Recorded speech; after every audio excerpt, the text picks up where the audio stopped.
I believe that we all hold the paradox of knowing and unknowing. And if we believe that we know completely entirely, it's just, I believe that that's not really a true way of understanding existence in life. We can't know everything. Hi guys, my name is Nadia Buraka. I'm the host of the Future of Skills podcast, and today I'm so excited to have with me as a guest no other than Sarah Palmer, someone who I've been longing to introduce you to the podcast for some time now. We've been in discussion, we've prepared for the talk, and so the topic of today is something that I would absolutely love to share, if anything more, particularly within the current spectrum of where we are, in a world where we're transitioning to a society that is technologically friendly, that is somewhere where we need to also pay attention to who we are, a human being. Therefore, the soul-centric human is the topic of today, more so how ecology, imagination, and ancient wisdom can shape our future. Sarah, welcome. Thank you so much for having me on the program. I'm so excited for what's to come. And so in line with that, I'd love to introduce you. And so today's guest has spent over 25 years supporting people around the world to reconnect with their inner compass and their place within the living earth. Sarah Palmer, known as Sarah 𝐢𝐬𝐬, served as co-creator and director of the New Future Society, an international organization devoted to well-being and spiritual development across 3 continents. My question is, and this is the traditional question that we're asking on the show, in particular, if you could please describe yourself in 3 words of your choice, what would it be like? And please also tune in with the use of the mission that you put behind it.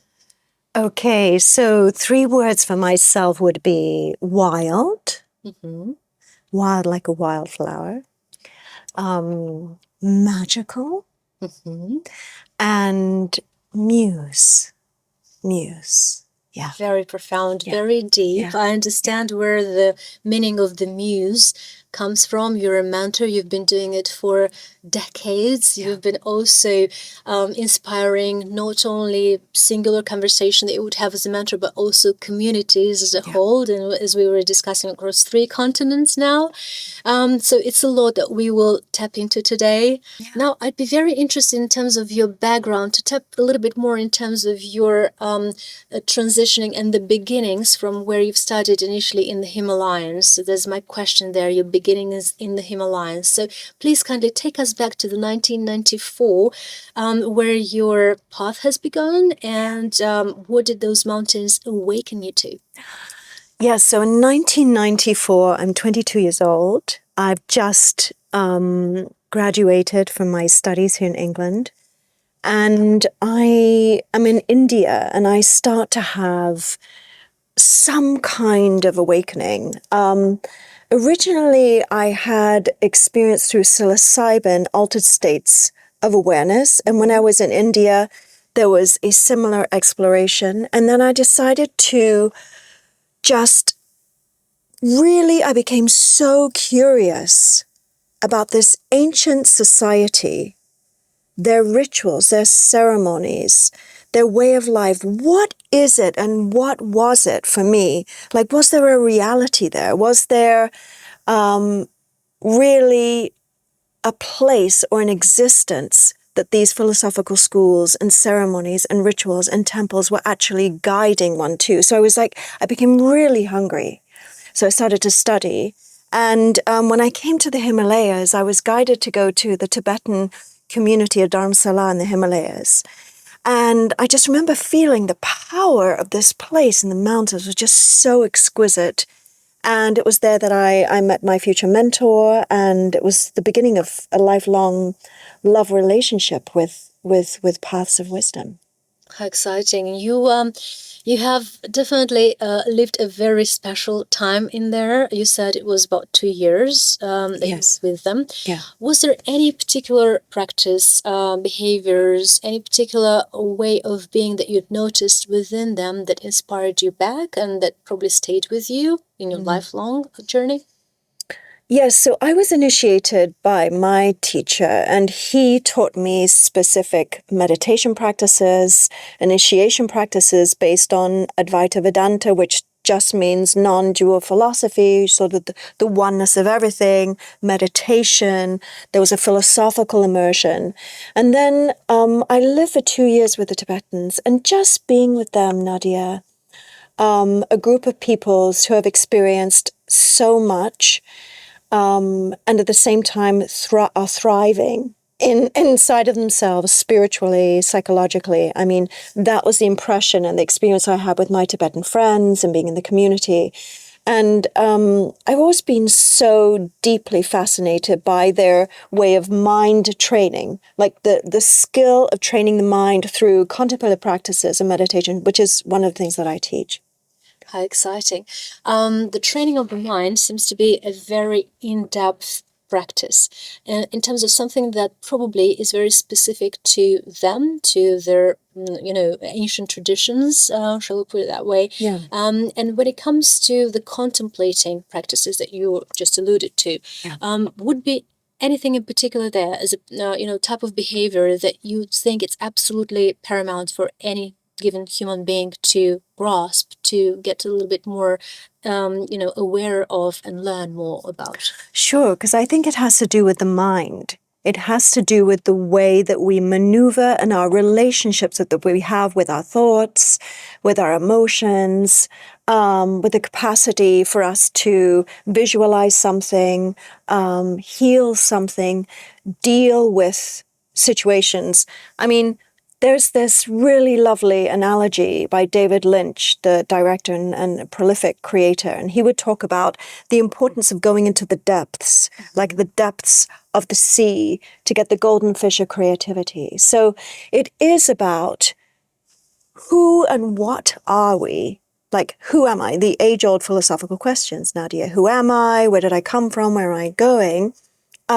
So who am I really has to do with, will I allow myself to be governed by the ripples on the surface of the water, and or can I honor that and also be curious about what is in my depths? So that would be, yes, that would be how it is. So exciting. It's an entire, philosophic teaching that I suppose you're able to grasp more so when you're there, which is quite special as a experience. And that's explaining that element of you as becoming an explorer, a lifelong explorer, because you were saying that for you it's really important to be learning all the time, isn't it? To get that information through to you so that you can then transition and share this with the others. And so, as part of that, and the legacy of that, Indian Cultural Center and the New Future Society that you've been part of for 25 years, you've led that organization for 25 years. Yeah. My question is, what did it feel like to inherit such a lineage where, it's been recognized by such marvelous figures like Eleanor Roosevelt, Joseph Campbell? How did you feel in the midst of it all and being part of this experience? Yeah. If I may, I just want to go very briefly to what you just said, because I think that's really important. Like, I believe that we all hold the paradox of knowing and unknowing. And if we believe that we know completely entirely, it's just, I believe that that's not really a true way of understanding existence and life. We can't know everything. To be an explorer is to accept the invitation of the challenge, of the beauty of life and our consciousness and who we are inherently and how we are, who we are existentially in the big web of life. So I believe that we are given this sort of birthright and invitation into that conversation. So New Future Society, my teacher and I created New Future Society, which was based on the legacy of this organization, Indian Cultural Center, going back to 1958 in New York City. And for me, the New Future Society was this extraordinary foundation. In 2008, I become the sole director, and I co-create, because it was always co-creation, Nadia, initiatives, projects, a women's community, a contemplative practice community that reached over 20 countries with initiatives, teaching in universities, schools, in a very secular way. So New Future Society has been this extraordinary experience. And yet, though, I began to feel that through the lenses of utilizing just meditative or Eastern practices was not enough for me to really connect with my unconscious. And so I began to explore and have been studying eco-depth psychology for the last 5 years. And really, I closed the organization, and this new birth now is a fusion of the past ancient contemplative practices and this new cosmovision to give a union of the two worlds. And that, I feel, is a much deeper, more rounded approach to human development. How exciting. We're excited about a question here of what's lying ahead for you, Sarah, in terms of what's the mission? Where would you be seeing yourself or the future organization that you're building in, let's say, 5 years from now? Yeah, so the mission is to listen, to create generative fields of creation, to co-create with others. I dream about really being a part of different communities of people who are interested in human development. I believe in a transversal approach, that I can be one part of bigger conversations, to be able to really go into fields of experimental exploration with all ages, like how can mindfulness and eco-depth psychology, how can the marriage of these worlds come together? Yeah, there's so much I'm doing and I want to do. Yeah. You mentioned in terms of all age ranges that, would be able to grasp. Let's talk a little bit about the children, because I know that this element of, the younger population that's coming and is becoming is also very important when it comes to this grasping of the new ways of being within the technology spectrum and how we align with that. What do you think the youngsters need to know as part of, them becoming and the opportunities that they face? Yeah, that's a beautiful question and something that I'm very passionate about. Yes, I want to talk about wholeness, so human development. And this is where I'm going to talk about Bill Plotkin's work from Animas Valley Institute and the windows of knowing. But essentially, the young ones, the importance of the young ones to maintain their relationship with their wildness. The importance for the young ones to maintain an integral kind of education. So I love Montessori, I love all the alternative educations. Okay. And it's about cultivating these different ways of knowing. So it's not exclusive just to thinking or cognitive learning, but there are other kinds. I don't know if you want me to go into that. Shall I go into those fields of the different kinds of Let's learning? step into, of course. Yeah? Yeah. Okay, all right. So Plotkin in his Wild Mind Map, Yeah. he talks about 4 directions of learning. And also Stephen Gallegos talks about 4 windows of knowing. And so they are thinking, sensing, feeling, and imagination. And that each of them has an important component in the maturation and the development of the human. But what we tend to contemplate on and teach our kids is the cognitive, is the thinking, which is really important, right? Fundamental. Yeah. Yep. But it's only one part. What if we need to sense?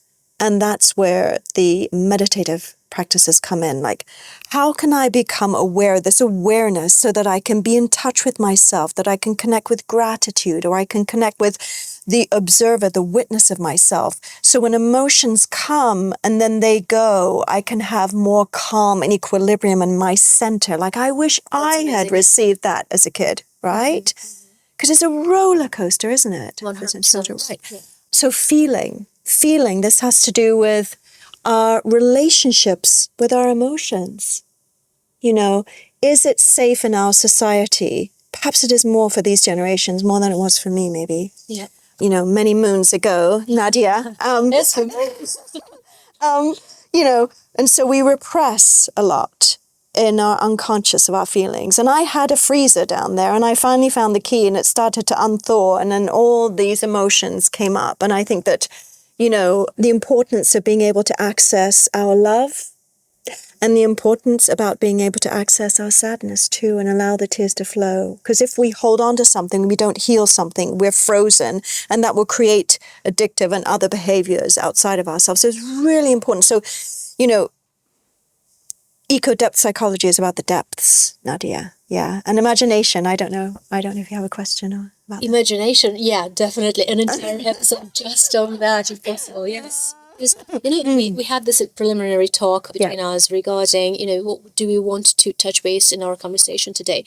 And this was this element of the importance of imagination, because we were saying, okay, so we live in a technocratic society, a society that loves, technology, and it's about the readiness that we as human beings would need to show it and how we would fit in as part of this exploration of technology. And what comes along that is very, very distinct in this equation is the fact that humans, they do have, as you said, this capacity to imagine, to dream, whereas machines, there isn't such an algorithm for them to grasp, at least not in the moment. Right. So when it comes to this journey of how the two worlds would collide and coexist together, what is the place of imagination in all of this realm? Oh, golly, yes. Well, as I'm listening to you, I just have to make a reference to something that I think is fascinating that has to do with something called the Anthropocene, which is sort of like a human-centered basis for understanding our impact in the world and the earth. Now, imagination, I believe, is a way for us to be able to evolve into connecting with a generative field. So Brian Schwimm is a cosmologist. He wrote a book with Wendell Berry, Thomas Berry, who talked about the dream of the earth. And Thomas Berry talked about how the earth dreams through us. There's a very interesting ancient sort of indigenous understanding of who we are and what life is. So I'm going to put this to one side for a moment and come back to Brian Schwimm. Yep. He talks about the noosphere. He talks about a field where from the biosphere there is a field of consciousness that we all create together as humans. Now, our imagination is the capacity to take our individual experience of life and access a deeper field inside of ourselves. Perhaps I posit a theory which has been posited by many mystical schools, talked about by Henri Corbin, a French philosopher of the Sufis, that there is an imaginal realm. And in this imaginal realm is a field of possibility. Right. Now, Einstein talked about how imagination was more important than knowledge. So what if, Nadia, what if the children, all of us, would tap into these imaginary fields and be able to co-create futures? What if we were able to look at specific situations, come together and find solutions? What if there was a way for us to unite together in a generative way to create futures that we're all dreaming about? You've mentioned this concept of imagination and the consciousness of it, right? Yeah. Shall we try and define the element of consciousness, We the can term try. of consciousness? I know it's probably the most complex out there. It is also a very hot topic at the moment because everyone is wondering the future of AI. Where is it going? AGI, the superintelligence, will it ever have consciousness? But then what consciousness is for us as humans? If you don't mind sharing. Yes, of course. Thank you. Yes, I do believe that we have to have a soul. Like there's this concept of the anima mundi, which is the soul of the world. And this is my belief system, that everything's alive, everything's animate. And so I believe you do have to have a soul to be able to really be aware of consciousness. In Sanskrit, they talk about Sat Chit Ananda, which is the union of existence, consciousness, and bliss or love. And they say that before the physical reality came into existence, there was this consciousness, this field that was a fusion of existence and energy. We can call it energy, would be a way of explaining consciousness, and love that was infused together, the force that needed to give birth and create. And so the very last metaphor I would give, so I think that, consciousness is tricky. It's like to be able to explain is to, the way that I've done it throughout my life is to actually practice with people ceremony or meditation and accompany them so that they can have their experience. more than my experience. It's tricky. It's like could be pursued as really subjective. Yeah, so my metaphor would be of an ocean, that we are inside of this energetic ocean that is intelligent. I mean, and full of goodness. Like the ancient Greeks would talk about goodness, truth, and beauty being a part of that essence. Like the body, your body, Nadia, if it cuts itself, the intelligence of goodness of that force to activate the platelets so we stop bleeding. You know, so there is, for me, inherently in everything that exists. I mean, you just have to look at the beauty of the wild ones, the birds, the animals, the trees, full of consciousness and the innocence and the beauty inside of those wild ones. So yes. How exciting. What you're saying to me, and if I understand correctly, please let me know if I'm going into that pathway, but it sounds that obviously consciousness is a very individual experience in a sense that, you know, how we grasp and what we make sense of it, it's down to each of us, but it's coming up with the, you know, this understanding that the tools are out there. It's more of a case of, you know, would we want to explore? To which extent do we find that we can define the term, our end? And it seems, as you said yourself, it's very, very complex. I know that we have tapped into our preliminary discussion about the term of being alive. Yeah. And I love this concept of being alive and what, you know, what ingredients serve as to help us feel that feeling. Definitely curiosity. You're saying that was, you know, one of the key terms. Is there anything else that you feel would be absolutely intricate, needed when it comes to the definition of the term itself? Yeah. Being alive. Golly.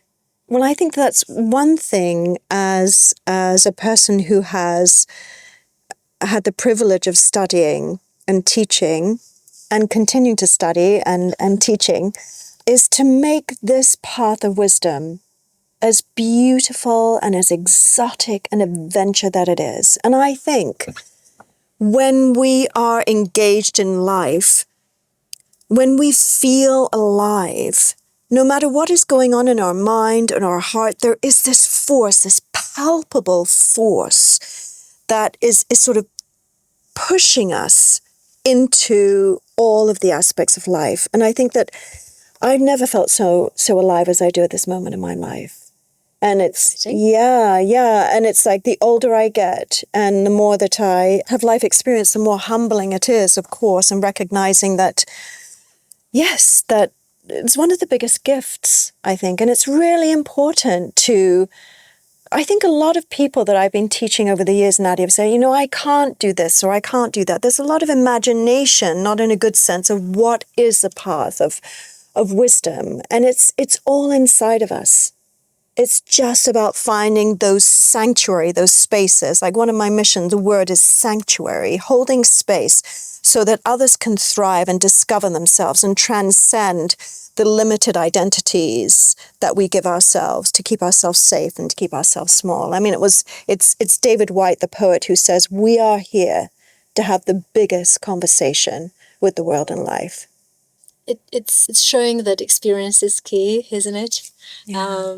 The behaviors that you then develop from these experiences are the ones that help you then transition, be it, you know, you're in the current state and then where you'd be going later on. So the habits are really, really important. They are. Talking about the habits, is there anything in particular that you've learned throughout all of your, you know, decades of exploration that you feel are absolutely essential to keep you feel awake, keep you feel alive, and also, you know, driven, have the energy that you can actually share with the others, not only just preserve to yourself?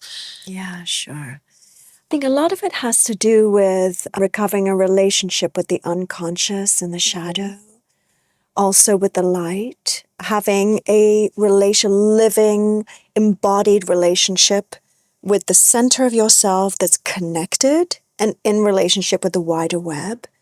And all the ways that each of us find to do that. You know, I have my ceremonies, my meditations. I love to dance. I love music. That makes me feel so alive. I love to sing, to drum, to play my flute. Very badly, by the way. Yes. But I love to play my flute. I love to write poetry. Also, it's as simple as taking care of this vehicle, the body, you know, like I love to swim, be in the water, to run, to walk, to be in nature. I think one of my biggest, the times that have made me feel so alive is when I've been fasting on the land. And in deep contemplation, doing ceremony and listening to dreams, oh my God, love letters from the beyond that are made, crafted for us every night. It's like being invited into your own story, becoming your poem, becoming the essence of the sacred song. And the way that each of us finds to do that. And I think when we're not thriving and we're not alive, which definitely happened to me in different cycles, I felt like I was on some kind of place where I knew I wasn't evolving. It's like I had to find a way. I followed my longing, my yearning for more, for this inherent force that like drives us towards a deeper, richer, more meaningful existence. You're basically sharing from your experience the ups and downs, right, to put it in a simple way. Yeah. But at the same time, it's your understanding of just being observant, having a good ear to listen to your own inner yearnings, and the fact that it kind of builds you up if you're willing to open up to it. At the same time, if you're not, and you continue to have a journey that probably will give you, I don't know, some form of comfort in your life, but not necessarily the type of spiritual comfort that you would then evolve with, as opposed to stay away from. Right? Yes, what you're talking about, I love it, because it's all about that moment when we're on the edge and we're like, I know I'm not fulfilled. I know I need something else.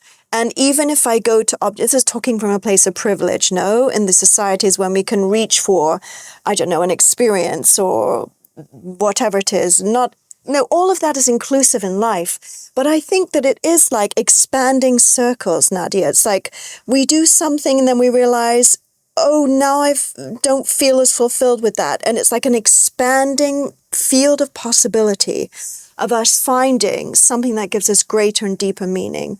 And sometimes it's about pausing and stopping and studying and beginning all over again, which is pretty much what I've been doing for the last 5 years.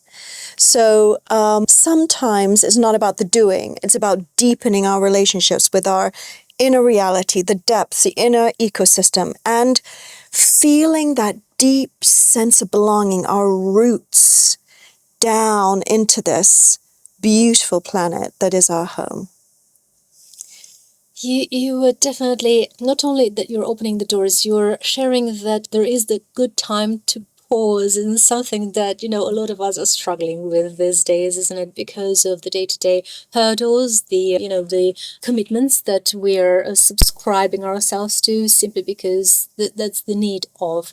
And then you've mentioned the echo-depth psychology, which is something that you've been practicing and learning from for the past 5 years. Yeah. I know that there is this element of unfamiliarity for many with the term of echo-depth psychology. Could you please untap some of the taps into it? Oh, yes, absolutely, because I didn't understand before. And so essentially I'll break it down in really simple terms. So psychology is sort of the study of the psyche, and there are many different schools and lineages, right? Psychology.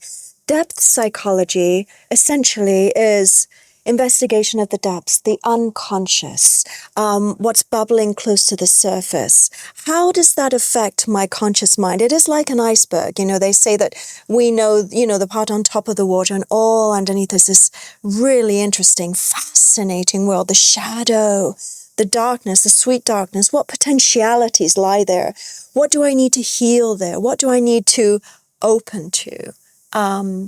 So depth psychology. And the 𝐤𝐭 is about an ecological framework, an awakening. So it means, how does my place on the earth, not seeing as a human-centric reality, but as David Abraham, the philosopher, talks about, the more than human world, which includes the humans, but that we are just a part. We are just a droplet in this vast ocean of an ecosystem, and not more important, but part of. So that would be this discovery of our place. Beautiful. I love that. You said yourself in one of our talks earlier is that the humans are a snowflake, and I know that this is something that 𝐤𝐬𝐽 in her book, There Are Rivers in the Sky, she talks about the journey of a snowflake for various lifetimes and life forms, and how it witnessed, the changes of civilizations, if you like, and the humanity transitioning through it. Yeah. How do you feel about that in terms of us being as small as a snowflake, but at the same time as deep as the cosmology, the whole field of consciousness surrounding us? Oh, I'm fascinated. I'm fascinated about water. I'm fascinated about how water, apparently the scientists say that part of the water on the earth actually comes from the ice that was formed around the first set of stars that were created. And how water in our bodies, the blood inside of us, how we are connected. And I've had experiences where I've, really mystical experiences with water. And for me, it's like the uniqueness of every snowflake, the uniqueness of you, the uniqueness of the person listening, the uniqueness of all of us. Like, how is that even possible? But it is. And we are here to find that sweet spot where our uniqueness, your uniqueness, and what the world is longing to drink from or thrive from, that is the place where we can find the beauty and the alchemy to bring something so extraordinary. And that is such a beautiful invitation. Yeah. Invitation is a very powerful word in itself, isn't it? Yeah. I'd love to be able to grasp a little bit more and tap a little bit more into that term alone, because invitation, it could be mystical, it could be philosophical in that sense. It could have a lot of meaning, when it comes to the meaning of, I know we've tapped into the term consciousness, because it's really important. Yeah. I'd love for us to then try and explore a little bit more about this functionality of the term when it comes to the transitioning of the human beings into this future where technology becomes an intricate part of what we do, how we live, how we behave. There is one question that I would ask here, Sarah, regarding the risks, namely, what risks do you see when technology advances faster than emotional and spiritual maturity? Okay, I love this question, and I'm going to make a reference to Nobel laureate Geoffrey Hinton. In the Diary of a CEO podcast, he says, there are 2 or 3 ways that AI poses an existential threat to humanity. The first one, he says, is that people misuse AI, number 1. The second one, that AI becomes smarter than us. And then the third way, and this is what I think is really, really interesting, people forget what it means to be human. He says this is the biggest existential threat of all, and to overcome it, we need existential philosophers, not AI experts, to remedy the situation. I want to go back to the metaphor of the sun. Please, yes. Right? Please. So we imagine that the sun rises, it's moving, but actually we all know now that the earth is moving around the sun, right? For me, the soul or the self of each one of us is our center. And we are moving around it like a wheel that has all these spokes with this wheel around. Now, for me, AI is one of these tools. When it becomes the central focus, when we become so addicted to its usage and navigation, and we don't see it for what it is, which is a beautiful potential tool to connect, to create for the good of humanity, to do something about this critical phase that we're in for the earth. That's the point. And so I think it's about the intentionality and from where we interact with this tool. The whole term of addiction is quite key in here as well, isn't it? You're talking about it as an opportunity, as a tool, as an instrument of uncovering, as a portal, you said. I know you used this term before. And then when it comes intertwined with the term of addiction, there's where the concerns are coming from. And I know there's this other question that I have for you regarding the hopeful future and the least so, the shadow future. And so the hopeful future is where we're seeing the humanity embracing the ecological consciousness and the soul maturity. And then the shadow future is when there is a deepening technological dependency while the ecological breakdown accelerates. So what do you think is the sweet spot in terms of us knowing that the threat is there, but being aware enough to grasp it as an opportunity as opposed to, huge danger? I think it's about, if we're going to visualize like the positive future, I think it's about seeing it as one instrument and an integral path of potentialities of how we come together in society, in the world. I mean, there's so much that we know doesn't work. There's so many ways that we're consuming the resources of the earth. There's so much that's happening at the imbalances of the ecosystems. It's such a critical time for the wild ones, the wild animals and beings and the earth. And it's so important that we see the importance of a human maturation and coming together to dream and imagine the futures in a transversal way through all the generations for the future generations. So I feel as if it can be an ally, but it just depends. It just depends how we all come together in community and relationships. So my potential future would to be dream about more connectedness together and with an integral form of knowing, with imagining, sensing, feeling, and thinking. You're talking about the four windows, aren't you?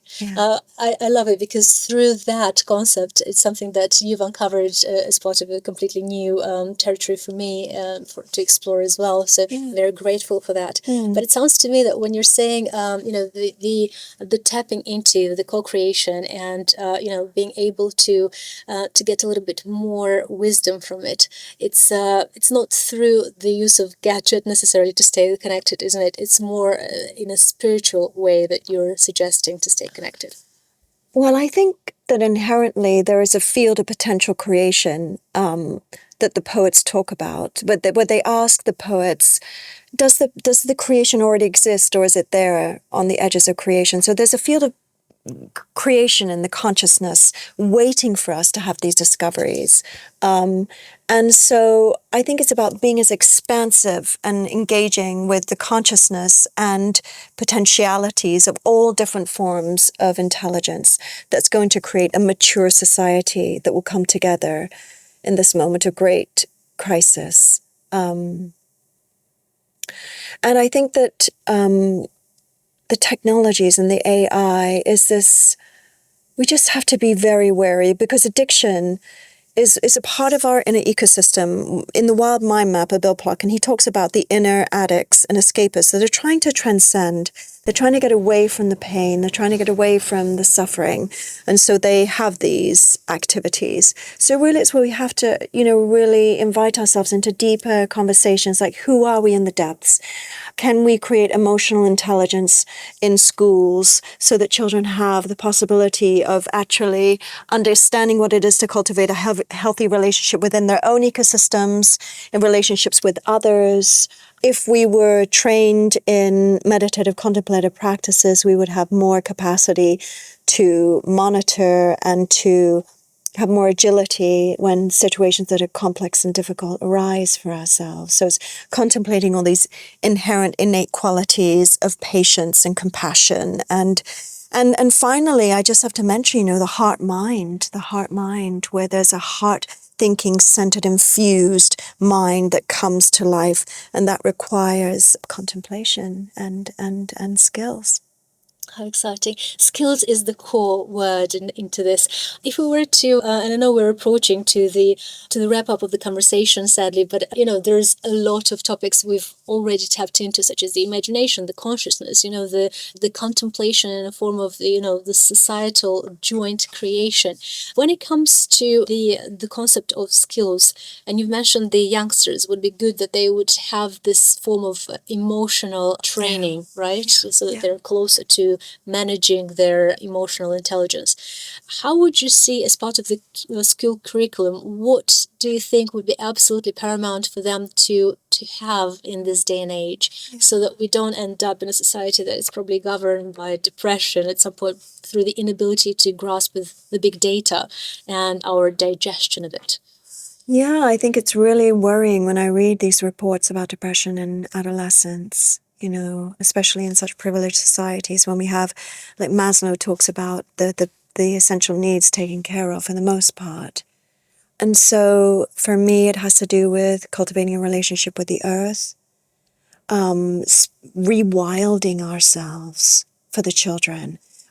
We all know that children are like little wild beings, and then we become domesticated. So when I define wildness, it's about, I had this sensation that I was too domesticated at one point. I was like, I need to rewild myself. I need to howl. I need to release myself. I need to be there in the rain and the storm or the sun and the water. And I need to feel and create experiences with the earth. And through those experiences, we can have the taste of the elixir of the peace of, really being next to a tree, or being in the beauty of the sound of a forest, and feeling the tenderness of that kind of love. Romance, Nadia, it's like romance in courting the relationship with the beauty of the earth. Because it's life is paradox, as I mentioned. So it's like celebrating the beauty of life. So getting the children out into the wild, helping them mind training, helping them to have basic precepts of what it means, like in the fields of very secular psychological understanding about what happens in relationships if I do this. I mean, conflict resolution. Would it not be so? I mean, we could go to deeper levels of understanding ourselves if we understand, what do I do in a conflict? I mean, these are things that in the field of psychology are well versed today. How exciting. I would love, as a parent foremost, to hear more and more of this, coming through, so that the children would be able to have this opportunity to get the instruction as to how to navigate the future society. Because I don't think that at the moment there are known recipes, right? I mean, in terms of the approved, the type of recipes that are acknowledged in a bit more of a wider form, that everyone would then get together and absorb a little bit more, because it seems that the tools might be there, but the acknowledgement that they're needed to be absorbed is probably not quite there yet. So I'd love that to happen at some point. What needs to happen is probably an additional scenario, an additional episode on its own, and a little bit more of a global mission, if that's the case, to be able to improve education. May I be naughty and just say one thing in reference to that, because I'm very passionate about it. Like, when I went off to India, like 30 and more years ago, like yoga meditation was still very fringe. And today, yoga is recognized as a healthy way of being with our bodies, right? And Things have changed. Yes, and meditation is now applied in the National Health Service in this country for people going through moments of mental difficulty. So it's like, it is about just bringing more attention to these systems that now neuroscientists are showing are really good for us, and so on and so forth. So that's what I would say about that, the importance of these conversations. How exciting. So we're doing the right thing. Let's hope so, yes. Sarah, I'm so grateful. On this wonderful note, I'd be willing to thank you a big, warm blessing for this conversation, and to be able to share it later. I feel blessed, I feel grateful, and I feel that, we've cherished a great conversation together. Thank you so much for this. Thank you, Nadia, for having me here on the program. I wish you all this beautiful creation that you're doing. I'm very honored and grateful to you. Thanks, Nadia. Likewise, honey. Thanks to everyone there. Thank you.